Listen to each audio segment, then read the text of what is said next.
Good evening, everybody. Welcome to the latest episode of Tower Casuals, the Destiny podcast. Of course, I'm your host, Josh. Corey's not joining me today. We're talking raids and the brand new Root of the Nightmares raid. And joining me today is our Crucible Battlemaster and one of my day one raiding friends, Dealer. Welcome to the show, Hello. Dealer.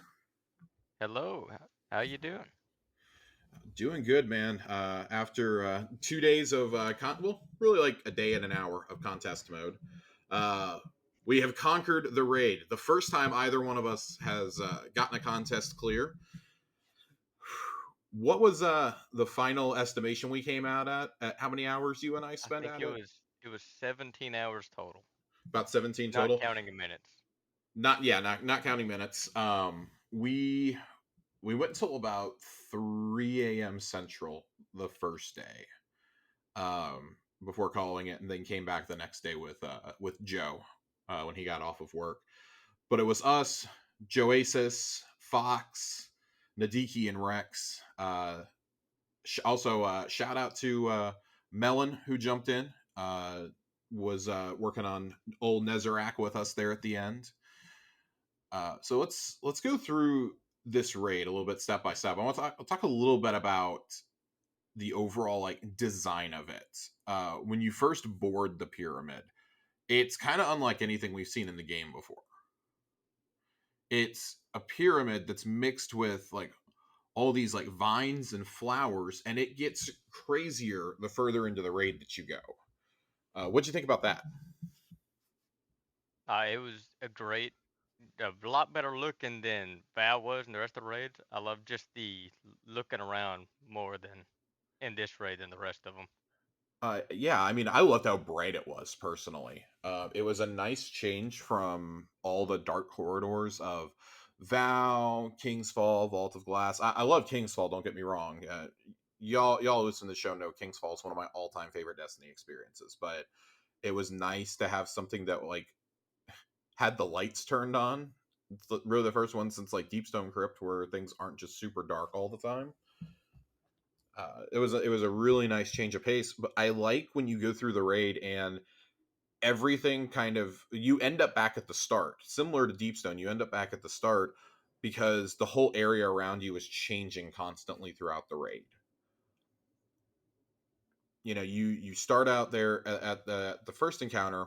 You're doing all the dunking. You can actually see Nezerac's coffin right in the middle of the encounter. And I did test this. I ran up to it, loaded back in this morning, and ran up there. You can see him being rebuilt inside of it during the first encounter. You like just see his head and like his shoulders kind of hanging out in there, and like there's like little strands coming off his body, like little tendons. And then throughout it, with the jumping puzzle and second encounter where you're launching yourself back and forth, if you look up from there, you can see where the final encounter will be if you were to look up. So in final encounter, you can look down and see the areas where we're shooting ourselves back and forth with the cannons. After second encounter is when things get really funky. That's when you start seeing all the roots growing and you start jumping between the ruined parts of the ship, basically working your way back to where you started. Um, and the final fight takes place on a completely terraformed platform. There's also a tree that's growing. I'm gonna say off to the left hand side because that's for most encounters it is off to your left. You can see it when you go in. It's like a bulb that hasn't bloomed yet. It's almost identical to the tree of silver wings from Season of Arrivals. You guys remember that activity that we did with Eris, and she would send us into the Ascendant Plane each week for a mission. It's very similar to that, and it blooms throughout the raid and grows, and it's a full blown tree by the time you're fighting Nezerac. I didn't really catch that my first time through, but I did catch it on some subsequent playthroughs I was watching and watching people speed run it. So this first encounter, like you're introduced to the main mechanic. We had two very different jobs here. You and I did. Yes, we Uh, did. Fox and I figured out pretty quickly. we kind of needed to do like a relay with the seeds, and now we now know that just one person can do it in that section. You don't need two people doing it. I think it made it easier for us having two people doing it. It definitely gave us more time. And I like on contest, I'm definitely gonna I will always err on the side of caution. Um, what was it like doing, not just doing the ad clear, but like trying to clear, I guess like trying to clear paths for us, because there were a lot of guys. And it got worse the further we got. I remember more than a couple of times I was chucking heavy or throwing supers just trying to clear platforms for Rex to get a better vantage point on some of the champs that were spawning. Yeah, so when we were clearing the ads, we had to watch watch for the tormentors, we had to watch for the champions, and we had to get Mhm. the scions. But we didn't know what path that y'all would be taking, because wasn't it randomized for you? Yeah, it was. I'm sure that it's not randomized, but I mean, the two times that we got out of the starting section, we came close to finishing. So we I think it was like our second or third run, we made it all the way to the third section of platforms, almost to the fourth, and then when we finally, the time that we got past third, we ran with it. We figured out where it was going to go quickly. Um, for us, Fox was the one who kind of noticed which way it would indicate, but us trying to, and subsequent runs will be a lot smoother, but like we didn't have set call outs of which one to go to. We just knew we knew flower was where you were going to end no matter what. But it taught you how to relay the first set of seeds. um and then they expand on that in the second one, so like we understood it, and we're trying to teach, we were trying to teach, I believe it was you and Joe were running on Yes. darkness side.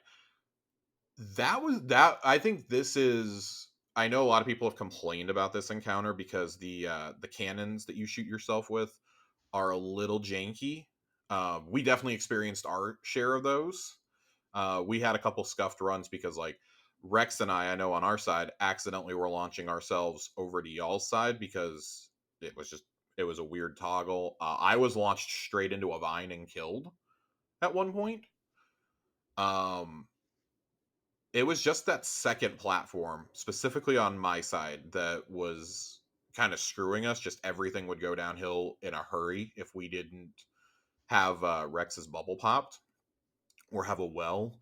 I definitely think that was the survivability factor on contest over there, was just, hey, if you could just drop like a well in the middle of all that, you were fine. But also, like, more than one person needed to be picking up the buff. We did learn that more than one person could pick it up as long as they weren't the one shooting it. They had to be in the bubble when somebody shot it, and they could have the buff to pop the Centurion shields. Man, when those bosses would come out, they were fucking tanky. They were Like, very strong. I don't, and I don't, when I say tanky, I don't mean like, oh my god, they were bullet sponges. It was just because you could only damage them if you had the buff.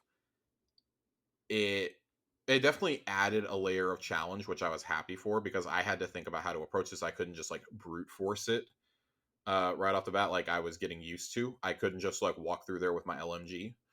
So that was kind of nice. But if I had the buff, then cool. As long as somebody's like, dropping a rift on me, they're gonna die. And then once we get up to third, we had it.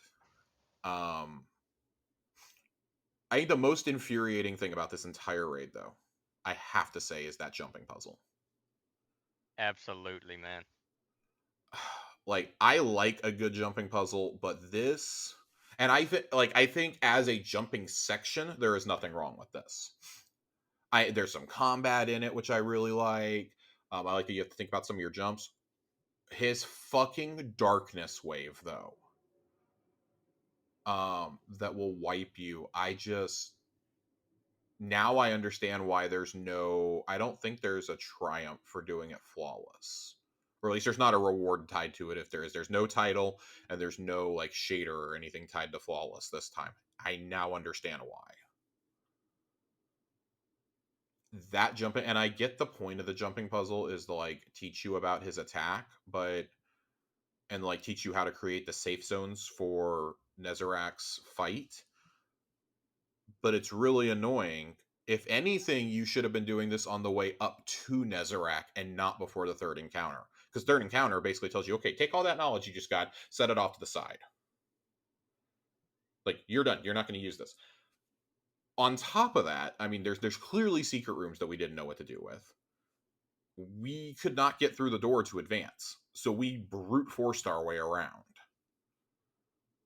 I don't know anybody who's gotten that door open in the So jumping there's puzzle. that door. So when you get in that encounter to start with, on your way up, there's several doors and areas you need to open that'll let you continue on. We missed those rooms. I talked Oh, to okay. several teams That explains that a lot. completed That it, explains a and then lot. most of them brute forced it. But there was two or three teams that I talked to, and I watched one of them do it. They breezed through it like it was nothing. When they didn't know what was going on, it just Huh. worked out for them. Well, I'm glad that somebody figured it out. But I do think it's really funny that we were able to jump around. I think that was personally hilarious. That was amazing. Um, yes, even the lowly Xbox player was able to do it. Um, I think other than that, though, I actually really like that jumping puzzle. I think it feels very, not in terms of like difficulty, but it feels like very Whisper of the Worm esque in terms of jumping and like the aesthetic and things like that. Like having to jump on narrow ledges and run along them, having to make sure your jumps are exactly right. But that that fucking darkness blast from Nezarec, I fucking hate that thing. Absolutely hate that thing. Um, the third encounter, I want to talk about this one a little bit. This is not only is this the best encounter in the raid, I'm going to go so far as to say this is one of the more creative encounters Bungie's ever done in a raid. You walk into this giant room, and anyone who played the Witch Queen campaign and remembers the end cutscene where we first saw the witness will instantly recognize this room. This is his planet room. You see the stuff along his walls that we saw in the cutscene, and then you see the planet room there, and it's really cool because this you instantly recognize a couple of the planets. You can spot, you can spot Jupiter, you can spot Io, Mercury, I believe Mars is up there, and Titan. We pointed out Io, Mercury, and Titan for sure. And the cutscene that played after uh, Harden the Paint won World's First kind of confirms that we're going to go back to those planets. Those four planets are those planets are specifically shown in the cutscene, revolving around the witness. But this goes back to the whole two truths and two lies things that Savathun did with us in the post campaign content last year, where she says we will gain the ability to move the planets, and that Io, Mercury, and Titan are in her care. So that was kind of cool to see those, and like that those planets like specifically correspond to us doing damage also. This encounter was kind of wild. We were having to swap planets back and forth, get the light planets on one side, get the dark planets on the other. We had this figured out fairly quickly. I was actually proud of how quickly we figured this out, but we overthought it. We're like, there's no way it's that simple, and proceeded to second guess ourselves and do the wrong thing for the next 3 hours. Like moving we were trying to move four planets across, and then we were like, huh, why isn't this working? And realized, oh shit, we accidentally took like all the light planets to the dark side and all the dark planets to the light side. That was a mistake. But what did you think about, again, completely different roles here, what did you think about that? When we first walked into the room, just how big it was one thing for me.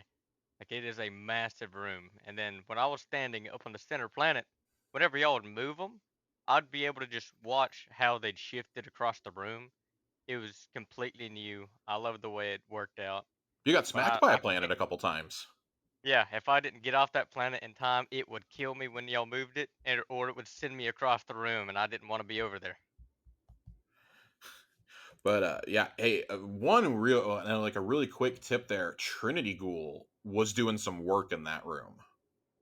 It was clearing out them ads a whole lot better than any other weapon I could. And Yeah, with being up so high especially in that from where you vantage were. point, Yeah, Like that vantage point I had, the boss would just aggro me, and it kinda helped y'all out on the ground, not have it his aggro as often. it was funny, like, if you could take his aggro or I could, because I had kind of a perfect hiding spot where I was on my platform. Not that I was hiding, but I had a perfect way where, like, okay, I can see the scions coming in behind me, I can see the boss, I can clear ads in mid, and I can take out my Centurion when he spawns. Again, pretty tanky guy, same kind of health as in the second encounter. Little tanky. They're not too bad, but like I had the luxury of also being able to shred them using my heavy. Um, I think it's so important that like whoever's on ad clear is not only shooting in the mid, but they have to watch those doors. They have to watch the spawn doors there. Because those scions, if they get behind you, they'll kill you. They'll boop you up and you'll get one shotted.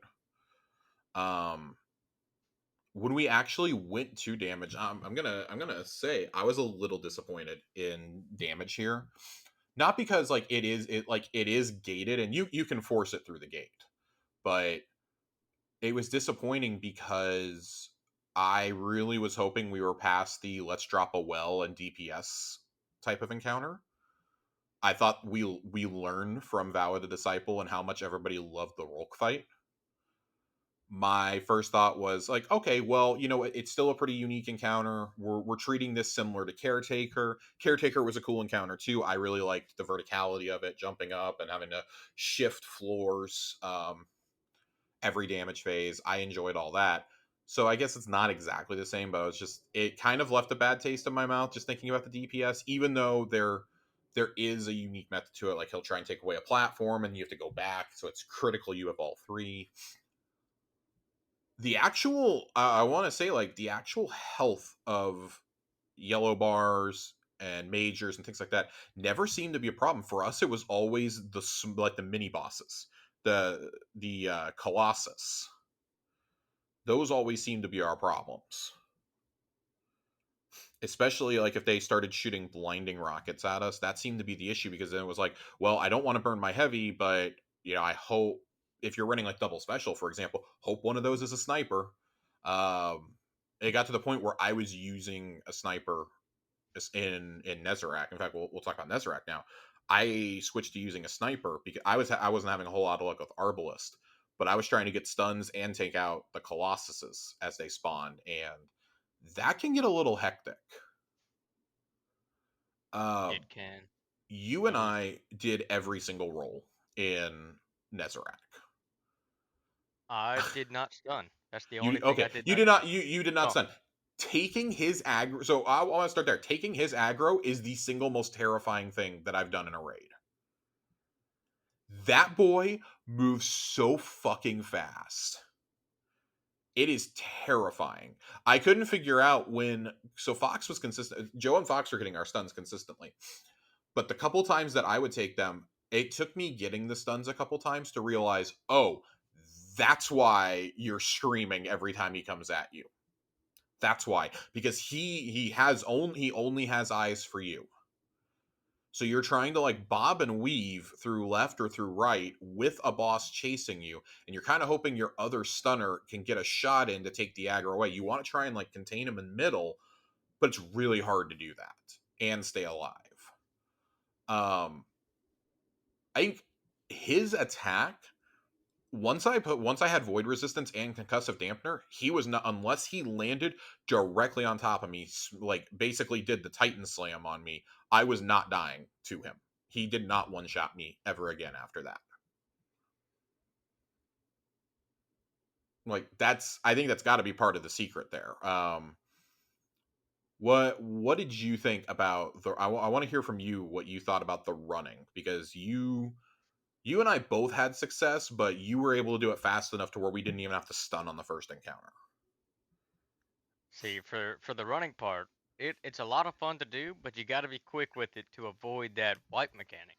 Mm-hmm. But in Warlock with the Icarus Dash, and I no longer had my Well of Radiance. I had the like slam well. So Mm-hmm. if I got hit by anything, I could just slam down. Or if I had the debuff from the boss that makes you jump up in the air, I could negate it by just taking myself back to the ground to hit the ball. Mm-hmm. But you had to be really fast with it on that. first, I guess, first damage phase, first section of it, because then when you proceed to the second one, you lose 10 seconds. So we really had to get that stun off for the second phase if we weren't fast enough. Yeah, I it was fun watching that and seeing just how wild it was getting. And then we tried so many, we had that down. And then we just kept trying different platforms for damage. We had our success in back left flower. It's a bit hazardous because he can throw you off the side. I still think ideally we would want to go to where Aztecross did, or like try and force it from where you and I were watching Sweat do damage from when he was doing his one Yes. face challenge. But Nezarek moves he moves so much, and that I think that's fine. I think that's actually like a good way to like, oh, he's not just standing there trying to attack you, you're wailing on him, things like that.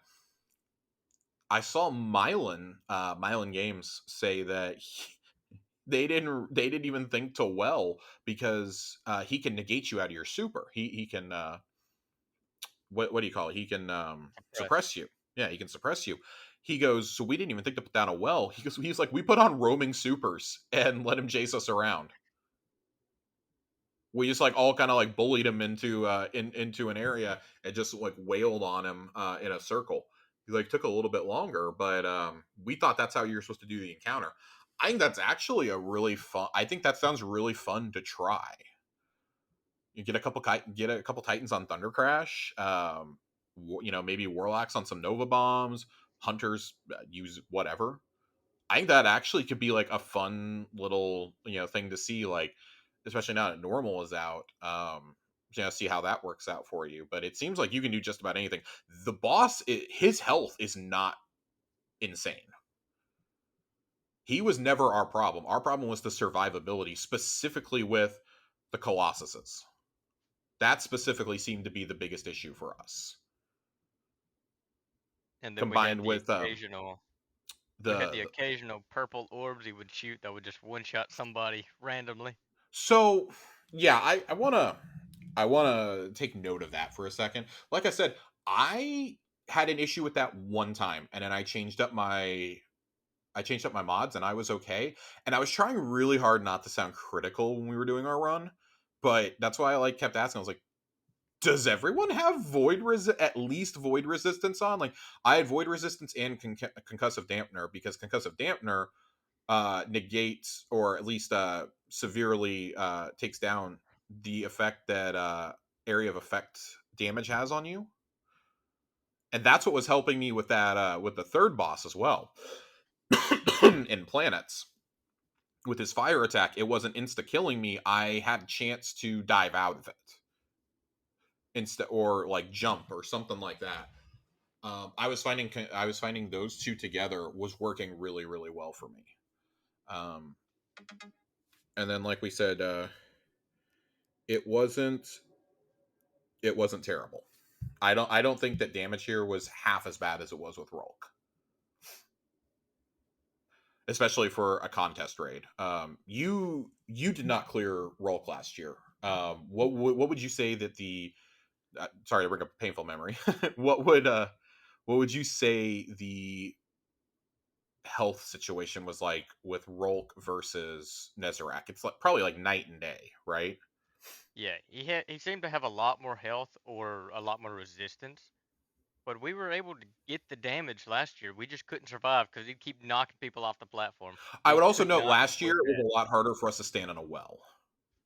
Absolutely. You could not stand around. You had to constantly No. move in that encounter. And I think that's why so many of us like the final fight in Vow so much. Like Vow, my problem with Vow was never that. It's teaching exhibition that I don't like to do. The rest of Vow, I think, is an outstanding raid. Um, so overall, would you say you like the raid? Do you see yourself running this regularly? What do you think about the raid as a whole? And then we're gonna talk loot. Uh, I play a lot of PvP, so I don't interact in a lot of raids True, after I get true. the exotic. But I Okay, definitely see myself running this raid a lot more than I've ran every other raid we've ever gotten in Destiny. really? I do. I really enjoyed the way Okay. this raid worked. I loved the planets. I loved the final boss. Even the first two encounters, I absolutely loved it.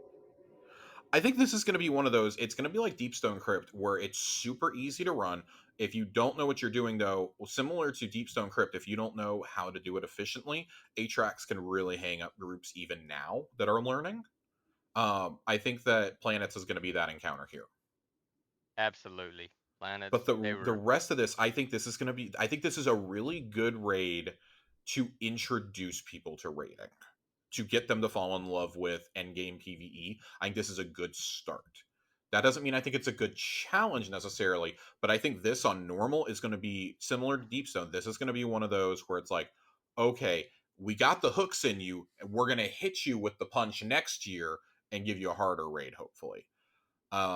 I think that would be my biggest critique of the raid overall is, and I want to be really clear here, like we are not like top 1% raiders or anything. Like we said, this is our first contest clear, and some numbers for reference here. Um, for all Destiny 2 contest clears. Um, Last Wish had 2 fire teams finish it. Scourge of the Past 954, Crown of Sorrow 104, Garden of Salvation 96, Deepstone Crypt 5,325. That was where we saw the first complaints of this raid is too easy. We got those complaints with Deepstone. Vault of Glass comes back out 6,780. King's Fall 8,650. Vow of the Disciple last year 6,829. Would you like to? I'm assuming you haven't seen the full numbers of fire team clears yet. correct. Would you like to take a guess how many we had? I'ma guess with how we experienced the raid, I want to say at least 10,000. So I have 2 numbers for you. Day 1 completions, so first 24 hours, which I would like to note we would have been a part of if we hadn't called it. 17,000 in the first 24 hours. Over the next 24 hours, the final count at the end of contest mode after 48 hours, 45,541 fire teams cleared Root of Nightmares. That's a big difference from the rest of the raids. That is a That's massive. more than every single other raid, both regular and challenge mode combined in its contest period across both games. That is insane. That's insane. So I want to talk about a couple things with these numbers. One, if you're Bungie and you're looking at this, you've probably got a couple different thoughts. One, you're probably fucking thrilled that many people engaged with your raid on day 1 and got a clear in contest mode in the first 48 hours. That's huge. That's huge for you. You had a highlighted partnership with Twitch. Everybody was really looking forward to this. Even if you didn't like the campaign, you were probably like, man, I'm really looking forward to this raid. Or 2, you're looking at this and you're going, well, shit.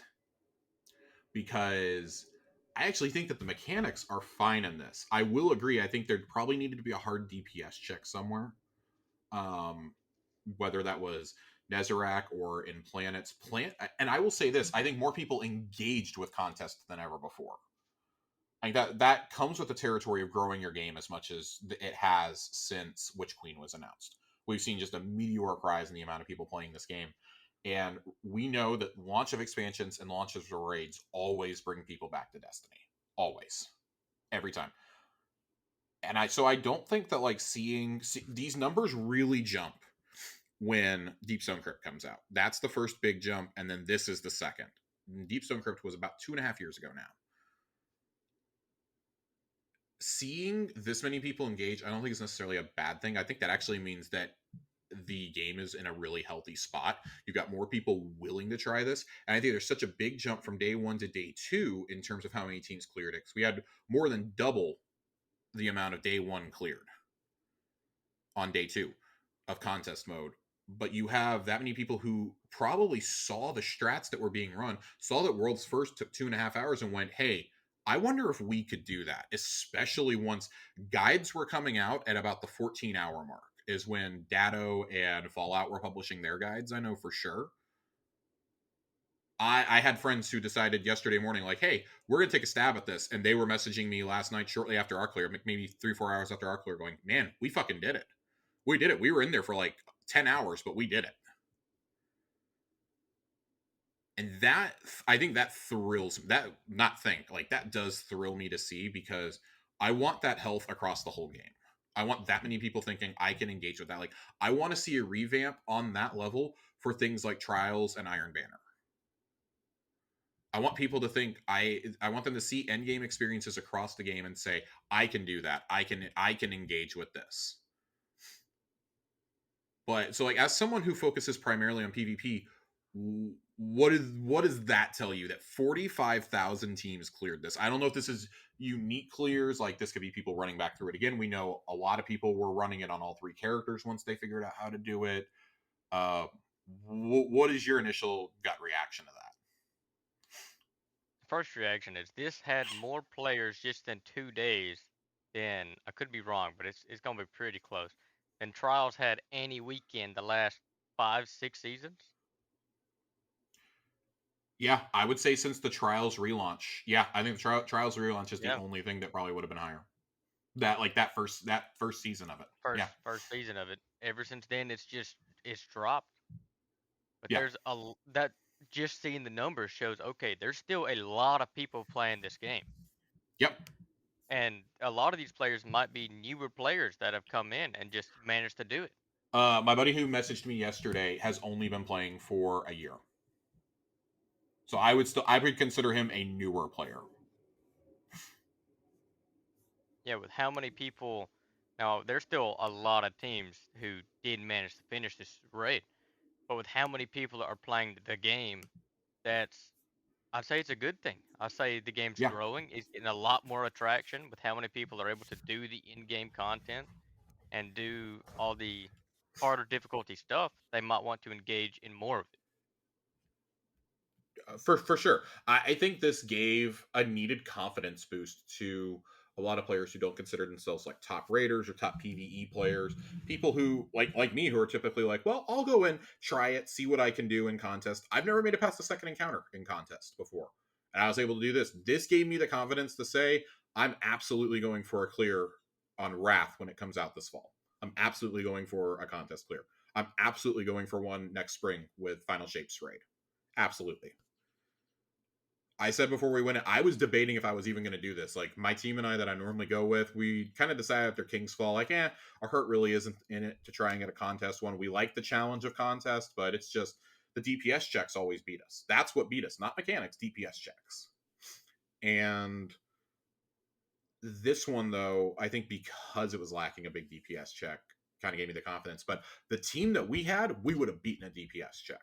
I'm fully confident in that. We had a very solid DPS with this whole team. We did, and we had a team that was unselfish and willing to change up wherever they were needed to, take any role they needed to. If it took an extra half hour, like when we proposed that Rex practice running, and that was after Joe left, we proposed that Rex practice running. He's like, man, I don't know, and I'm not bad mouthing him here or anything. He was like, I don't know, I don't really want to. We're like, dude, just do it. Try it a few times, see if you like it. And he was like, all right. And after about the fourth run, he goes, okay, I got this. I can do this. I got this. You guys stun and clear. I will run, and that's when it came together for us. If we had figured out a half hour earlier, we have that clear on night one. 1000%. The other thing I want to point out with this is, I think that the whole discourse surrounding this raid for the last couple days has kind of pulled out a really ugly side of the community. For the last year or so, all we've heard is, oh, there's so many toxic PvP players. There's so much toxicity. And you're going to get that in any online game, right? Like, has anybody here ever played, Call of Duty or Apex, or even like, back in the day, Halo 3 lobbies? There's always been toxic players when you can do lobby chat, where you can, talk to other players, especially now with text chat being in game as much as it is. You talk shit. We had it yesterday. We had tryhards and mayhem, right? shout out Charles. Um, but there, it's important to remember there is a very toxic side of this game when it comes to PvE.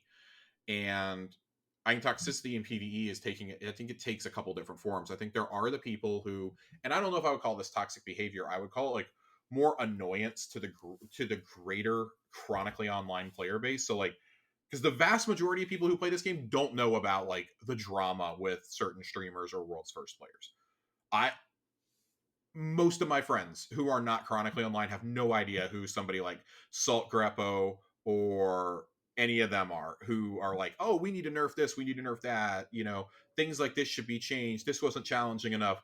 They're like, nah, fuck it, like I'm not online, I don't care about that, like I had a good time, I had a challenge.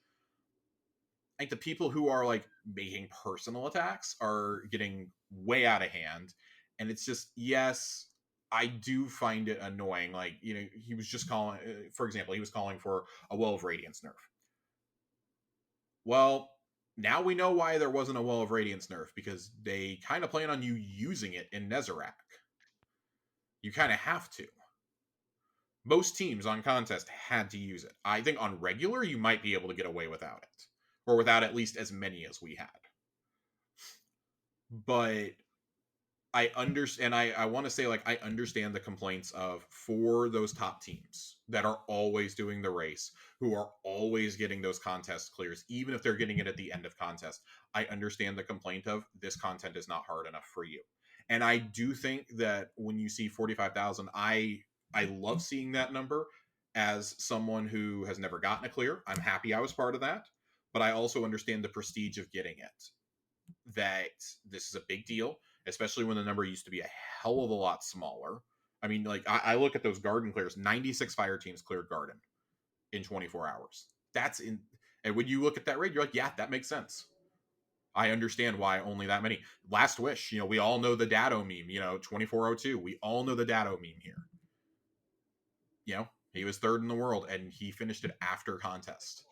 Like, I think the best take I saw was, there there is a difference between, this was an appropriate challenge for the top teams, and we had fucking fun. That's the only thing that should matter. Is, first off, did you have fun? Yes or no? That is the first question you have to ask yourself, I think, with this raid. And the answer, I think, for us is both a resounding yes. We really love this raid. We really like how accessible it is. We like the encounters. Everything the dealer was saying. He likes it. He sees himself running it. This is going to be a fast clear once teams get it down. That jumping puzzle is going to screw more teams up speed running this than anything else. Nezarec is going to be an awesome spoils farm. I'm excited to run this raid more, but I can also empathize with the people who wanted a greater challenge, because contest is supposed to be the hardest the raid will ever be, and I can kind of get the frustration of, damn, somebody got through it in 2.5 hours. Damn. But the last thing I will say is, we have to remember that the player base is not exclusively people who can clear these raids in 3 or 4 hours on their first go in contest. The majority of players are, somewhere around our skill level, who, yeah, we did it because we had that extra time and we figured it out. We would have been in that 17,000 otherwise. Like, the majority of us are like from spot 10,000 back easily. Even if you do that, that's only 60,000 individuals who clear. And this game is estimated to have over a million active players whenever a raid comes out, raid and expansion. That's kind of crazy. I, I don't know. Do you have any thoughts on the difficulty before we difficulty of contest mode, or not, lack thereof, before we move on? See, without you saying the numbers of how many people cleared it, I wouldn't know. I would have guessed maybe 20,000 total within the 48 hours. But hearing Yep. the numbers and then seeing That was after my we, guess, for the record, was 20,000 across both. yeah, after we cleared it, and we can see that the encounters themselves, like the mechanics, I don't think they were too difficult to do. They were straightforward most of the time. It Mm-hmm. was just the amount of damage that you were taking in constantly was the only hard part. I think if they would have made the mechanics just a little bit harder, but adds hit just a little bit less, it would have been fantastic. Yeah, I agree. I definitely agree. let's talk loot real quick.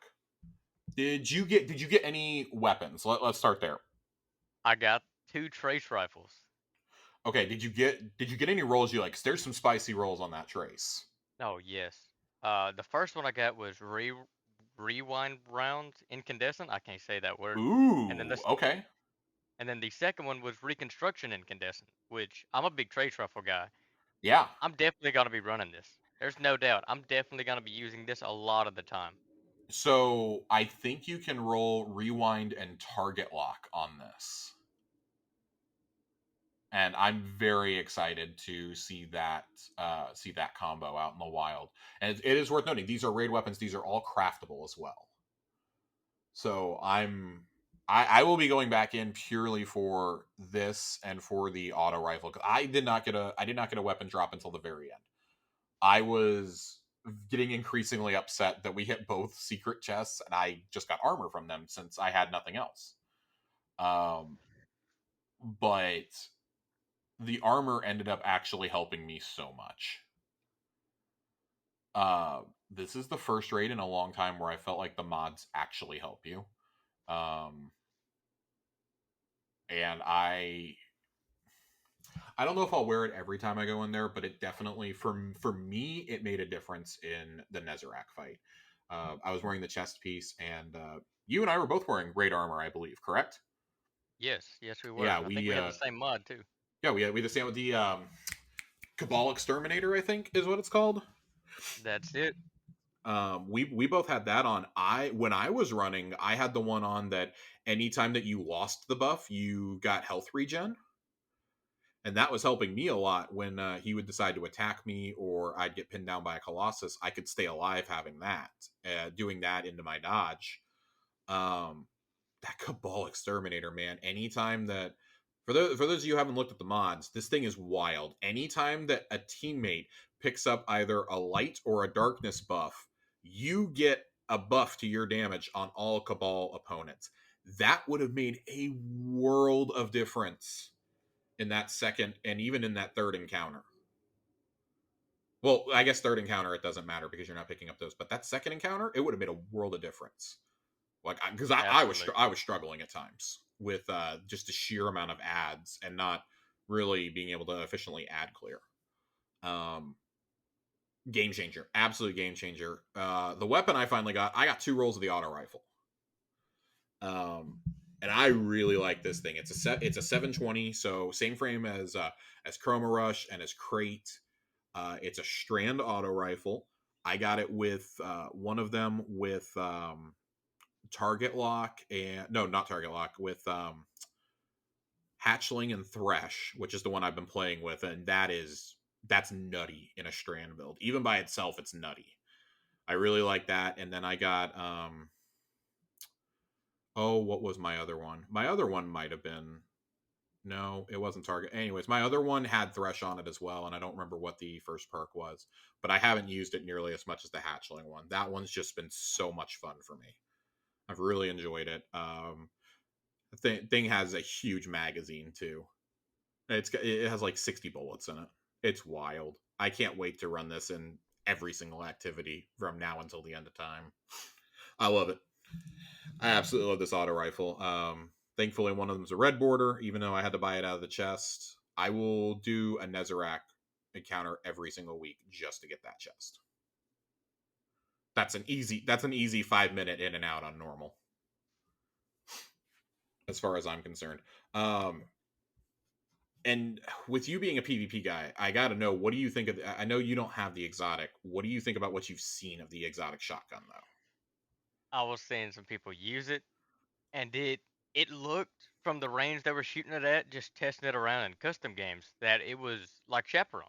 It's a slug, and it was Mm-hmm. mapping people. And then the incandescent that it would hit on them, if it was I think it was their second shot, Yep. it would scorch the nearby players, and they'd already be half dead. So you just swap, and 2 or 3 bullets, everybody that got hit by it was also dead. Yeah, that's gonna be It's awesome, gonna and change the game. it's gonna change the game. You're gonna have to plan for it now. Like this is the first raid exotic in a hot minute where I think like in PvP you're like, oh shit, when you see it. The last time I think really was Vex at its height when Vex first came out. and that was largely because we had the fusion mods that season.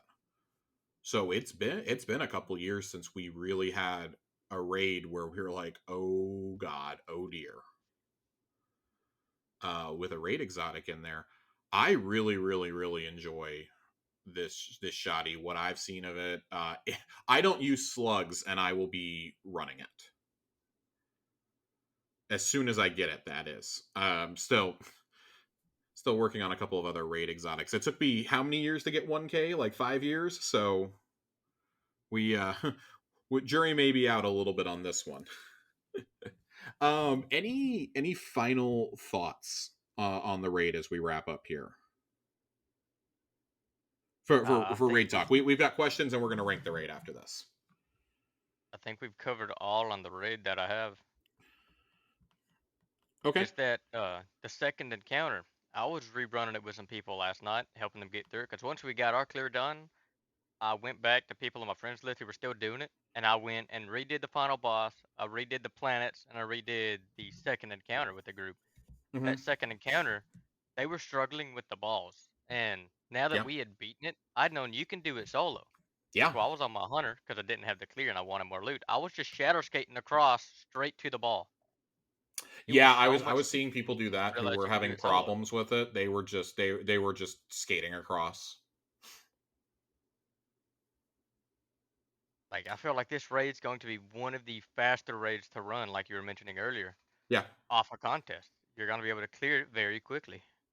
Yeah, and I don't think that being able to run something fast is I don't think running something fast is a problem necessarily. I Fast does not mean bad. I It think it's a only good means thing. bad if you're looking for a really hard, you know, challenge on contest mode. That's the only part where it matters. Having a healthy balance of easy to run raids to teach and harder raids is good though. Like I think having raids like this and Deepstone are good, but having raids like Last Wish, Garden, and Vow is also very healthy. I saw someone trying to say that contest difficulty on root needs to be the base difficulty for it, and I was just like, "You're out of your fucking mind. You're absolutely out of your mind. That is not the solution, and that will discourage people from ever trying this raid." There were people getting frustrated on second and third encounters. I see people on Twitter and Reddit saying they spent hours on the first encounter and couldn't get past it. So I was feeling pretty good. We got the planets about the time that Worlds First happened. So Yeah, I we was made feeling it to the planets in 2.5 hours, and I was that feeling, and that was minus the with us clear. dicking around in the jumping puzzle. Absolutely. I felt really good about that. And I mean, planets again, we would have been through planets relatively soon if we hadn't second guessed ourselves and gone, nah, that's too simple of a solution. There's no way we figured it out like that, and proceeded to do the wrong thing for several hours. So, we do have a few questions though. I think we've inadvertently answered a couple of these while we've been just talking, just chatting it up here. Um, The first question we have is from Knox. Knox asked, "What's the greatest lore revelation of the raid?" Um, there's a few, and I haven't had the chance to read all the lore yet. We finished last night, and I just had a really low key night. Helped a friend finish the campaign on normal, and then just absolutely collapsed. Um, as Luka Doncic would say, I had a recovery beer or three. But Nox asks, "What's the greatest lore revelation?" I think for me, it's the explicit confirmation that Savathun killed Nezarec during the collapse. During Earth's collapse, right before the ghosts are created, she killed Nezarec, but she didn't just kill him; she basically annihilated him. There was so little of his body left that it's essentially implied that Nezarec's body that he has in the raid is not actually his body. So, Dealer, did you have a favorite like story or lore revelation that you've heard or seen from the raid? I was gonna say the same thing you did. Savathun killed uh Nezarec. Yeah. Oh man, it was His kind of cool, and I think it kind of implies that Nezarec's sin, the name of the helmet, probably comes from his failure to stop Savathun or failure to see her coming betrayal.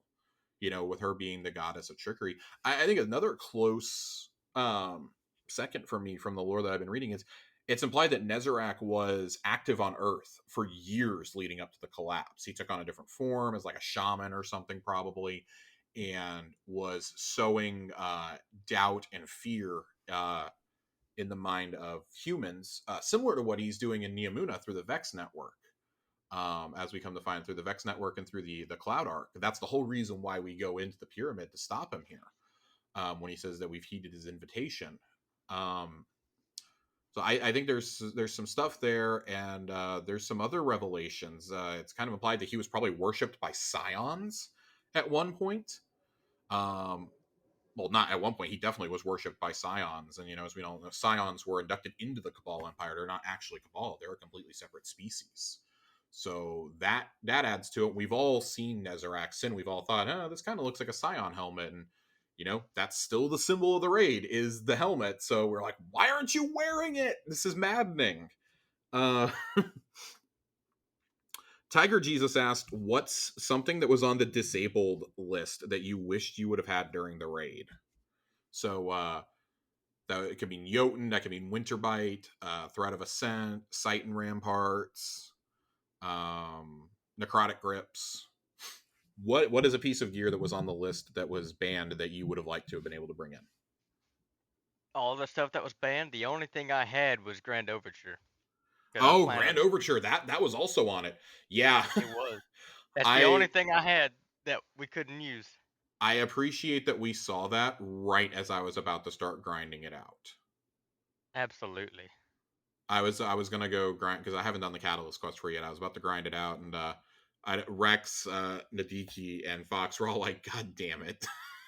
We were all gonna bring it in. Um, for me, it's probably a tie between Threat of Ascent and Winterbite. I would have really liked to have had Winterbite for some ad clear, especially in that first and second encounter where I was running. I think that would have helped a lot, but I can now see why it was, especially seeing how close Nezarec was. I definitely understand why they disabled it. I 100% get it now. Honorable mention to all the warlocks who had to scramble to remake their builds 10 minutes before kickoff when we found out necrotic grips were getting disabled. I also won't lie, Titans would have really helped at a few points. But I think the issue with Titans is the barricades are invincible, aren't they? Yeah, they were very close. Yeah, damn, that would have really helped. um, what was the next one? Fox wants to know if we're doing this again same time next. If we're doing this again together on the next raid, absolutely, 100%. Hopefully. Yeah, hopeful. Let's say hopefully. Hopefully. um, Nadiki asked, he wanted to ask us, well, what our thoughts on the overall difficulty of the raid was on contest. I think we've shared that. I think we, both pretty generally agree that it was. I don't know if I'd say just right. I probably would have like turned up the difficulty factor, like in terms of like not just health, because I think making things tankier is lazy. Um, I would have probably bumped up the boss on both, or the boss health on both Nezarec and the third boss by like, I don't know, maybe a mil, 500k to a mil. I think that would have been a fair enough challenge. Like teams, I think we probably would have struggled on Nez at that point for DPS just because we were running out of stuff. Yeah. It would have been Outbreak City at that point. Outbreak City or Rat Kings is what we would have gone to, and that's not even a joke. I 100% would have gone to those to do more damage. And then our last question is it's Joe Aces, of course, uh, asking us where does this raid fit in for our overall rankings. So we'll go through these pretty quickly. As a reminder, there are, I believe, 12 raids in Destiny 2. You have the first three Leviathan raids. You got Last Wish, Scourge of the Past, Crown of Sorrow, Garden, um, Deepstone, Vault, Vow, King's Fall, and now uh, Ron. Where would you slot this in at? it's kind of hard for me to pinpoint a spot for it because it does feel like an easier raid, especially off a contest. Yeah, let's talk But about it for a second. Yeah, go ahead, go ahead. I'm trying to think about where I'd put it because I'd want to put it next to Deep Stone and Val because Okay. I enjoy them two raids a lot, and I never seem to have a lot of problems with it with the bugs that are in both of them. Yeah. That's probably where I'd stick it because King's Fall, I struggle with King's Fall, and then Vault of Glass, I still don't understand all of Vault of Glass just because I don't do it a lot. I never enjoyed the Yeah. raid completely. I just don't run it a lot. Don't So understand the whole thing. our Vault and Deepstone, would you say those are in your top three? Deep Stone's probably my top. Yes, Okay. Okay. So you would put this below Deepstone, but above Vow. absolutely, Okay. absolutely. Um, I gotta have a little bit of a different take. I think I have this on the fringes of my top five. Um, so for starters, you know, we've all very well established. My top two are, of course, Last Wish and King's Fall. When I take everything into account, I take encounter design, I take encounters, I take design, I take the story that's being told, the loot table. That's the only thing that really kills Last Wish is the loot. Um, and just like overall like enjoyment that I have in the raid. I think those are like the two. Those are what every raid should aspire to be. And I said last year in our Vow review that I thought that Vow very well could be the top raid in the game. And I think looking back on it after last year, Vow is probably my number three now. For me, I think this is probably going into my, and it's probably recency bias, that I'm willing to slot it in at 4 or 5. And the only thing I would flip flop it with is I would probably flip flop it with Garden. I still think Garden is one of the most challenging things, and I tend to skew more towards the challenging raids being the top ones. Of course, I'm leaving Wrath of the Machine off my list. I've never truly completed it. I feel wrong ranking it. If Wrath was on here though, like because I have technically done every encounter, Wrath would probably bump Ron to number 5 for sure. It'd be between 5 and 6 for it. And I want to say that's not bad. It should be a testament to how good the raid team is that we've had so many good raids recently. Like we've had so many ones you can run. Just you can just pop in and get like an hour's run out of. Sometimes I don't have the full time to commit to King's Fall. You know, if things like the initial jumping puzzle or like totems start going wrong, I may not have time to commit to multiple jumping puzzles in a night or like you know to do Golgi or anything like that, but I can do a deep stone in 45 minutes flat, if not less. Rise of Nightmare or Root of Nightmares, I feel is going to be kind of on that same level in terms of accessibility when contest mode is turned off. Of course, it's turned off now. I'm interested to see what people who clear it on normal think, especially if they tried it on contest with like 40 extra power enabled now. Um, yeah, I don't want anybody to like hear this and be like, oh my god, yeah, this guy's such a fucking snob. He's putting it at like 5 or 6. I really loved Deepstone when it came out too, and the only reason I have Deepstone lower, I think, is because of just how easy it is. Like it's easier than some dungeons for me, and it's not a bad thing. I don't like the story that's told. That I don't know. It's all like kind of tight there though for me from 4 to like 7. I could probably change any of those out at any time and be happy with my rankings. Because I got Garden, I've got Rise of Nightmare. Fuck it, we're bumping Garden down. I got Rise at 4 or 5. It's one of those. It's up there. It's on the fringes of my top 5. Does not mean it's a bad raid at all. It's a very fun raid. It might be the funnest raid in the game, frankly, for me right now. And I think that the whole spoils system also putting the spoils in when they started Deepstone was a really good idea because Deepstone and Ron are so easy to just pop in and do a run or like go do a certain encounter over and over and over again.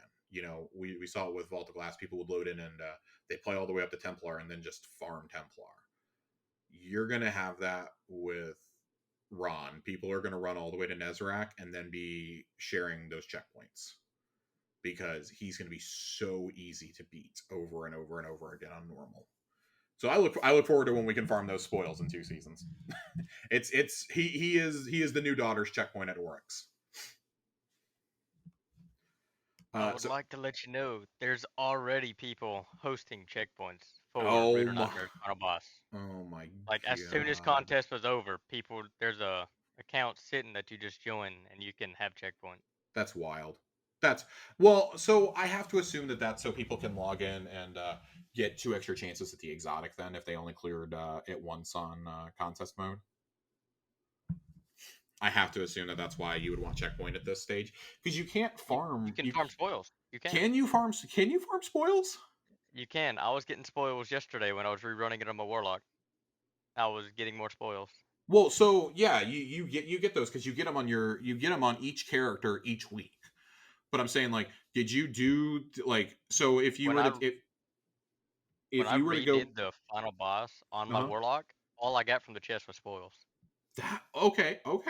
Oh, I'm assuming you can farm it already. Well, shit, if you can farm already, I may be farming Nezerac tomorrow night because I need to get my spoils up. I've only got 120. I need to get them up because I plan on being able to craft at the very least I plan on being able to craft the auto rifle and the trace rifle. I like the perks on the shotgun, but I want to get a roll to confirm it, and obviously I'd rather have the exotic shotty. The linear is a little intriguing to me. It's a 3 round burst similar to the Storm Chaser, but it's solar this time. Um, and I think there's the heavy grenade. I want to see what the heavy grenade launcher ends up looking like, even though heavy GLs are in a really bad place right now overall. Um, I still want to see what that would look like with some buffs. So that I think that's gonna do it for us though. Any last second final thoughts on contest mode, on raid weekend, on Ron, on any of that before we get on out of here? I think that's it. I think we've covered everything that I've got. All right. Well, we're gonna go ahead and get on out of here. I want to thank everybody for listening to this special episode of Tower Casuals, talking about the Root of Nightmares raid. You can, of course, find us hanging out in the Discord. I think Dealer and I are in there almost every day, running stuff. He's always looking for people to come play some PvP. Where else can we find you? You stream occasionally. Where can we find you? I do stream occasionally. Twitch.tv/thedealer1. The Dealer One. There you have it, folks. So, and of course, you can always find me here every single Thursday when we record. It posts late Thursday night, early Friday morning, and Corey and I will be back with a brand new episode this week, talking more about the seasonal storylines and starting to talk about some of the seasonal weapons. Now that I'm finally getting some time with them, with contests being over. So until next time, take it easy, Guardians, and we will see you Starside.